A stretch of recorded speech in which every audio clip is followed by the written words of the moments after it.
നമസ്കാരം. നിങ്ങൾ ഈ കാണുന്നത് അസർബൈജാനിലെ ബാക്കുവിൽ സ്ഥിതി ചെയ്യുന്ന ഒരു ടവറാണ്, മെയ്ദാൻ ടവർ. അതിനൊരു ഐതിഹ്യ കഥയുണ്ട്. 12-ാം നൂറ്റാണ്ടിൽ പണിത ഈ ടവർ ഒരുപാട് അത്ഭുതങ്ങൾ ഒളിപ്പിച്ചിരിക്കുന്നു. ഏകദേശം 29 മീറ്റർ ഉയരമുള്ള ഈ കെട്ടിടം ഇപ്പോൾ യുനെസ്കോ ലോക പൈതൃക പട്ടികയിൽ ഉൾപ്പെട്ടിരിക്കുന്നു. പക്ഷേ ഏറ്റവും കൗതുകരമായത് ഇതുമായി ബന്ധപ്പെട്ട കഥയാണ്. ഒരു രാജാവ് തൻ്റെ മകളെ തന്നെ വിവാഹം ചെയ്യാൻ ശ്രമിച്ചു. അതിൽ നിന്ന് രക്ഷപ്പെടാൻ അവൾ ഒരിടത്ത് ടവർ പണിയണമെന്ന് ആവശ്യപ്പെട്ടു. പിന്നെ ടവർ പൂർത്തിയായപ്പോൾ അവൾ അതിൻ്റെ മുകളിൽ നിന്ന് ചാടി മരിക്കുകയും ചെയ്തു. അതുകൊണ്ടാണ് ഈ ടവറിന് മെയ്ദാൻ ടവർ എന്ന് പേരുണ്ടായത്. വളരെ വിചിത്രമായ കഥയാണെങ്കിലും ഒരു സഞ്ചാരി എന്ന നിലയിൽ കുറച്ചു നേരം ഈ ടവറിൻ്റെ ഭംഗി കണ്ട് ഞാൻ അവിടെ നിന്നു.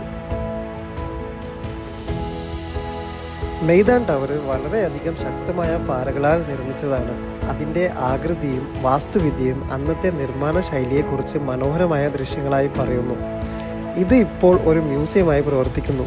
സന്ദർശകർക്ക് ടവറിനുള്ളിലേക്ക് കയറി അതിൻ്റെ മുകളിൽ കയറി ബാക്കു നഗരത്തിൻ്റെ മനോഹരമായ കാഴ്ച കാണാനും കഴിയുന്നു.